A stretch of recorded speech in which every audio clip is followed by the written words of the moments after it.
Odyssey, Book 20.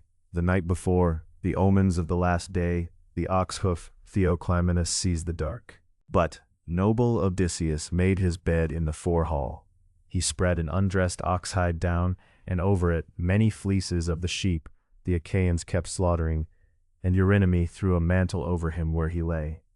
There Odysseus lay awake, his heart devising evils for the suitors, and out of the hall came the women, the ones who all along had been sleeping with the suitors, setting each other laughing, trading their good cheer.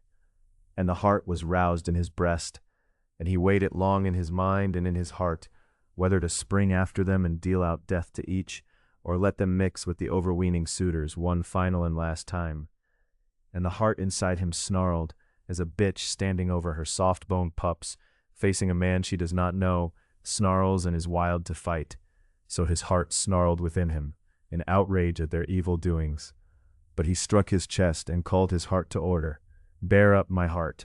A more dog-vile thing you bore than this, a day the Cyclops his force past holding, ate my brave companions, and you endured it, till cunning led you out of the cave where you thought to die. So he spoke, reproving the dear heart in his breast, and his heart, in deep obedience, held fast and endured without a break. But the man himself turned this way and that, as when a man before a great blazing fire turns a paunch packed full of fat and blood this way and that, longing to have it roasted quickly. So he rolled from side to side, turning over how he could lay his hands on the shameless suitors, one man against so many. And Athena came close to him, down from the sky, and in body she was like a woman, and she stood above his head and spoke to him. Why awake again, most luckless of all men? Here is your house. Here in the house is your wife, and your child, a son such as any man would pray for. Then Odysseus of the many designs answered her, Yes, goddess, all this you have said as it should be, but there is a thing my heart keeps turning over, how I am to lay hands on the shameless suitors, I, one man alone, and they always inside in a crowd. And this greater thing besides I keep turning over, even if I kill them, by the will of Zeus and by yours, where do I run from what follows? Think that out for me, I say. Then the goddess answered him, gray-eyed Athena, Hard man, a person will trust a weaker friend than me, one who is mortal, and does not know such counsels, but I am a god, and I guard you through to the end of every labor. I will tell you outright, if 50 companies of mortal men stood round the two of us, hot to kill us in the fight, even so you would drive away their cattle and fat sheep. Come, let sleep take you too. There is misery in watching all night awake. You will rise up out of your evils now. So she spoke, and poured down sleep upon his eyelids, and went back herself to Olympus, the shining goddess. And as sleep seized him, loosing the cares of his heart, loosing his limbs, his true-hearted wife awoke, and wept, sitting up on her soft bed. And when she had had her fill of weeping, first to Artemis prayed that woman shining among women, Artemis, sovereign goddess, daughter of Zeus, would that now you would plant an arrow in my breast, and take my life this very instant, or a storm wind snatch me up, and carry me off down the ways of gloom, and fling me down where backward-flowing ocean empties. As when the storm winds carried off Pandarius's daughters, the gods had destroyed their parents, and they were left orphans in the halls, and shining Aphrodite reared them on cheese, and sweet honey, and pleasant wine, and Hera gave them beauty, and good sense beyond all women, and pure Artemis their height, and Athena taught them the making of glorious work. But while shining Aphrodite was on her way to high Olympus to ask for the girls the crown of blossoming marriage, gone to Zeus who delights in thunder, for he knows all things well, the fortune and the misfortune of mortal men, meanwhile the snatching winds carried the girls away, and gave them over to the hateful Furies to serve them. So may the dwellers on Olympus blot me out of sight, or fair-braided Artemis strike me, that with Odysseus before my eyes, I may pass even under the hateful earth, and never gladden the mind of a lesser man. And yet an evil is bearable, when a person weeps through the days, grieved to the packed core of the heart, and the nights hold sleep at least, for sleep makes one forget everything, the good and the bad, once it has wrapped the eyelids. But to me, the god sends evil, even in dreams. For this very night one slept beside me, like him, his very likeness as he was when he went with the army, and my heart rejoiced. I thought it no dream, but the waking truth at last. So she spoke, and at once dawn of the golden throne came on, and noble Odysseus caught the sound of her weeping, and mused, and it seemed to him, in the drift of his heart, that she knew him already, and stood beside his head. He gathered up the mantle and the fleeces he had slept in, and set them on a chair in the hall. The ox hide he carried outside and laid down, and lifting his hands he prayed to Zeus. Father Zeus, if you gods willed it, and brought me home over dry land and water, after all your hard usage, let someone of the people waking in the house speak me a word of omen, and outside let another sign of Zeus appear. So he prayed, and Zeus the counselor heard him, and at once he thundered out of gleaming Olympus, down from on high, out of the clouds, and noble Odysseus was glad, and the word of omen came from a woman grinding at the mill, close by where the mills of the shepherd of the people stood. 12 women in all kept them turning, making barley meal and wheat flour, the marrow of men. The others were asleep, their wheat all ground. Only one had not finished, the frailest one of all. She stopped her stone now and spoke the word, a sign for their master. Father Zeus, you who rule the gods and mankind, how loud you thundered out of the starry sky, and no cloud anywhere. You show this as a sign to someone. Then accomplish now for wretched me the word I say. May the suitors on this day, for the last and latest time, take up their lovely feasting in the halls of Odysseus. The men who have loosed my knees with heart-grinding labor, as I make their barley meal, may they sup now their last. So she spoke, and noble Odysseus rejoiced at the omen of her word, and at the thunder of Zeus. He told himself the guilty would pay. Now the other slave women, gathering in the beautiful house of Odysseus, were kindling on the hearth the never-wearying fire, and Telemachus rose from his bed, a man like a god, and put on his clothes, and hung his sharp sword at his shoulder, and under his shining feet he bound the beautiful sandals, and took his strong spear, tipped with sharpened bronze, and paused on the threshold, and said to Euryclea, Dear nurse, have you honored the stranger in our house with bed and food, or does he lie untended, as he may? That is my mother's way. Sensible woman though she is, she honors the worst of mortal men, on impulse, and sends the better man away, unhonored. Then watchful-minded Euryclea answered him, Child, do not blame the blameless woman now. He sat and drank his wine, as long as he himself would, and bread, he said he hungered for none. She asked him, and when he began to think of rest and sleep, she told the slave women to spread him a proper bed. But he, like a man wholly wretched, out of luck, refused to sleep on a bedstead under blankets. On an undressed ox hide and the fleeces of sheep he slept in the forehall.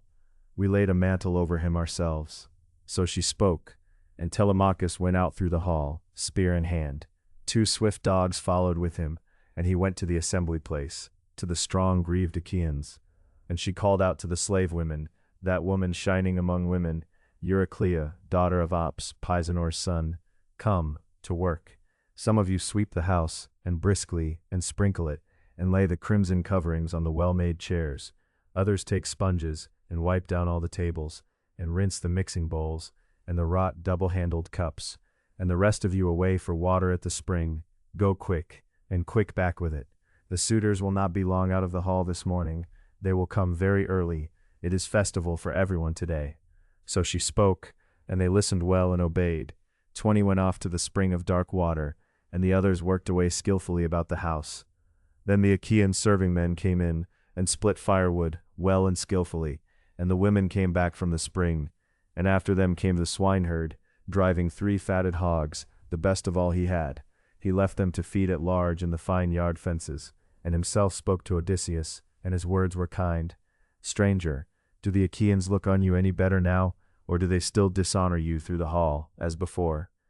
Then Odysseus of the many designs answered him, Ah, Eumaeus, may the gods pay back the outrage these men in their insolence keep devising, reckless things, in another man's house. They have no share of shame. So they spoke to one another of such things, and Melanthius came up close to them, the goatherd, driving the goats that stood out in all the herds, a dinner for the suitors, and 2 herdsmen followed with him. He tethered the goats under the echoing porch, and himself spoke to Odysseus, and his words were taunts. Stranger, still here? Still going to plague this house, begging from the men, still not out the door? I don't imagine now, we two will settle this business before we've tasted each other's fists. There is no decency in the way you beg, and there are other feasts among the Achaeans. So he spoke, and Odysseus of the many designs said nothing. He only shook his head, silent, brooding evils deep in his heart. and a third came in upon them, Philoetius, a leader of men, driving a barren heifer for the suitors, and fat goats. Ferrymen had brought them over, the ones who carry other travelers too, whoever comes to them. He tethered his beasts well under the outgoing porch, and came up close to the swineherd and asked him, Swineherd, who is this stranger, newly come to our house? What men does he claim for his people? Where are his family and his father's fields? Poor devil, and yet truly, in build he is like a lord, a king. But the gods sink far wandering men in misery when they spin hard sorrow, even for kings. He spoke, and coming up he gave him his right hand in welcome, and lifting his voice he spoke winged words. Your health, father stranger, may happiness be yours in time to come, though now you are held fast in many evils. Father Zeus, no other god is deadlier than you. You have no pity on men, though you begot them yourself, for tangling them in misery and grinding pains. I broke sweat when I saw him, and my eyes stand full of tears, remembering Odysseus. For he too, I think, wears rags like these, and wanders somewhere among men, if indeed he lives, and sees the light of the sun. But if he is dead already, down in the house of Hades, ah me, blameless Odysseus, who set me over his cattle when I was still a boy, in the land of the Cephallenians. And now they are past all counting. No other man could have a breed of broad-browed cattle bear richer, like standing wheat, and strangers order me to drive them in for them to eat. They care nothing for the sun in the house, they do not tremble at the god's watching eye, they are wild to divide up the goods of the master so long away. As for me, this thought keeps rolling over and over in the heart in my breast. It is a very bad thing while the sun lives, to go off to a country of strangers, cattle and all, to foreign men, but colder still to stay suffering here, sitting over cattle that others claim. And long ago I would have run, fled to some other of the high-handed kings, for this is past all bearing, but still I think of that unlucky man. What if he came from somewhere, and made a scattering of the suitors through the house? Then Odysseus of the many designs answered him, Cowherd, since you seem no bad man and no fool, and I can see for myself that good sense has reached your heart, I will tell you something, and swear a great oath upon it. Now Zeus be my witness, first of the gods, and this table of friendship, and the hearth of blameless Odysseus to which I have come. While you are here, Odysseus will come home, and with your own eyes, if you wish it, you shall see the killing of the suitors who play lord and master here. Then the cowherd answered him, the master of the oxen, Ah, stranger, if only the son of Cronos would accomplish that word, then you would learn my strength, and how my hands follow it. And in the same way Eumaeus prayed to all the gods, that Odysseus of the many designs might come home to his own house. So they spoke to one another of such things. And the suitors, meanwhile, were framing death and doom for Telemachus, when a bird came by on their left hand, an eagle flying high, gripping a trembling dove. And Amphinomus rose and spoke among them, Friends, this plan of ours will not run smooth. The killing of Telemachus, let us think of the feast. So spoke Amphinomus, and his word pleased them well. They came into the house of godlike Odysseus, and laid their mantles down on the couches and chairs, and slaughtered big sheep and fat goats, slaughtered sleek hogs and a heifer of the herd. They roasted the innards and served them round, and mixed the wine in the mixing bowls. And the swineherd passed the cups, and Philoetius, a leader of men, passed them bread in beautiful baskets, and Melanthius poured the wine, and their hands went out to the good things spread before them. But Telemachus, his craft at work, seated Odysseus inside the strong-built hall, beside the stone threshold, setting him a battered stool and a little table. He put a portion of the innards by him, and poured him wine in a golden cup, and said to him, Sit here now among the men, and drink your wine. The taunts and the fists of all the suitors, I myself will hold them off you. This is no public house, it is Odysseus' house, and he won it for me. And you suitors, hold your hearts back from insult and fists, so no strife and quarreling break out.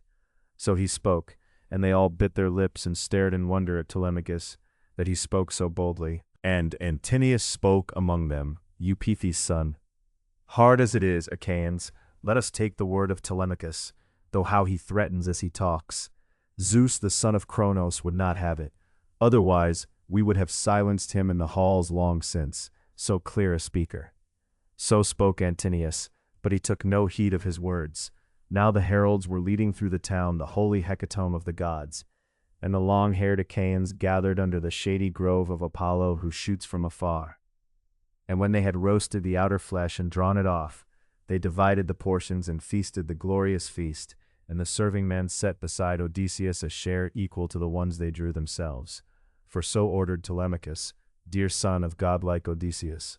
And Athena would not let the lordly suitors hold back from heart-stinging outrage, so that pain might sink still deeper into Laertes' son Odysseus. There was among the suitors a man versed in lawlessness. Ctesippus was his name, and his home was on Same. Sure of his fabulous wealth, he had come to woo the wife of Odysseus, the master so long away. He now spoke out among the overweening suitors. Hear me, you lordly suitors, while I say a word. The stranger has long had his portion, an equal one as is proper. It is not fine, and it is not just, to stint the guests of Telemachus, whoever comes to this house. But come, let me too give him a guest gift, so he in turn can hand a prize to the bathwoman or to some other of the slaves in the house of godlike Odysseus. So speaking, he snatched an ox hoof out of the basket where it lay, and hurled it with his thick hand. But Odysseus dodged it with a quick tilt of his head, and smiled in his heart a smile most sardonic, and it struck the well-built wall. And Telemachus lashed Ctesippus with his words. Ctesippus, count it clear profit for your own heart. You missed the stranger. He dodged the throw himself. Otherwise I would have run you through the middle with my sharp spear, and instead of a wedding your father would be busy here with a funeral. So, let no man show his ugliness in this house of mine. For now I take note and I know each thing, the good and the worse alike. Before I was still a child, but even so we endure it and look on, the flock slaughtered, the wine drunk down, the bread, for it is hard for one man to check many.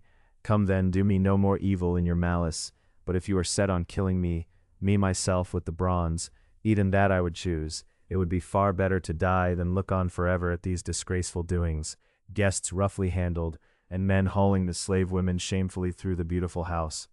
So he spoke, and they all fell silent and still. At last Agelaus spoke, Damastor's son.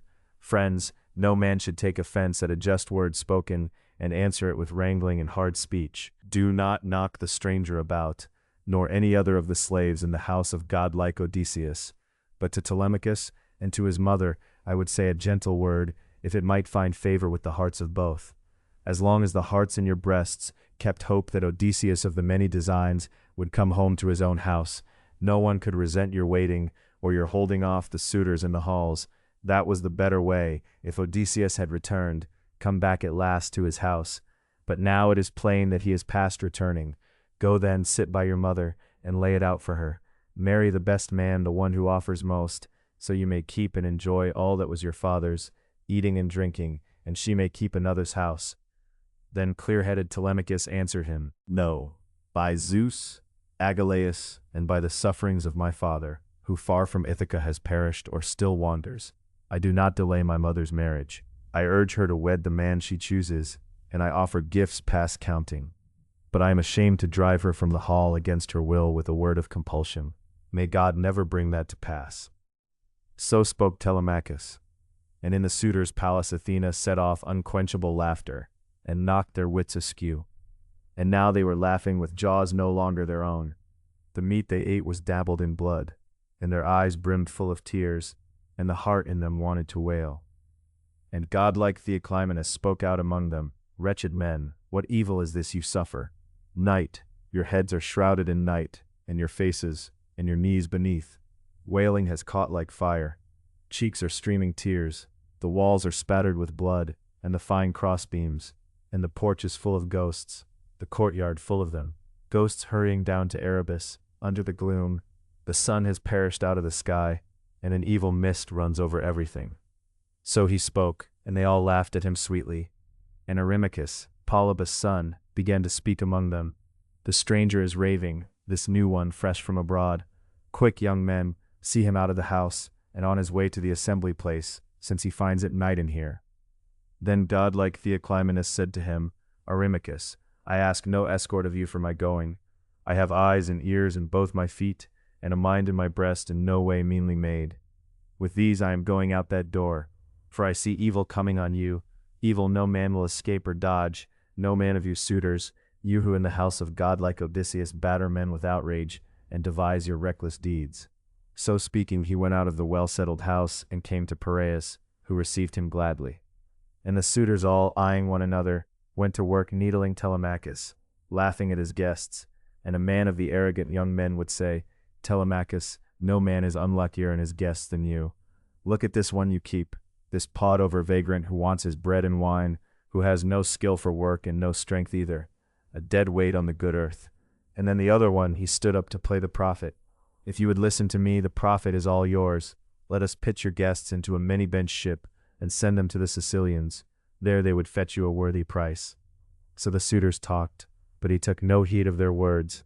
He watched his father in silence, waiting always for the moment he would lay his hands on the shameless suitors. And she had set her beautiful chair across from them, Icarius's daughter, watchful-minded Penelope, and heard each man's word in the halls. For laughing they had made their dinner ready, a sweet meal and a hearty one, for they had slaughtered lavishly. But no supper could ever be more graceless than the supper a goddess and a strong man were soon now to set before them. For they had begun it. The shameful devising was theirs,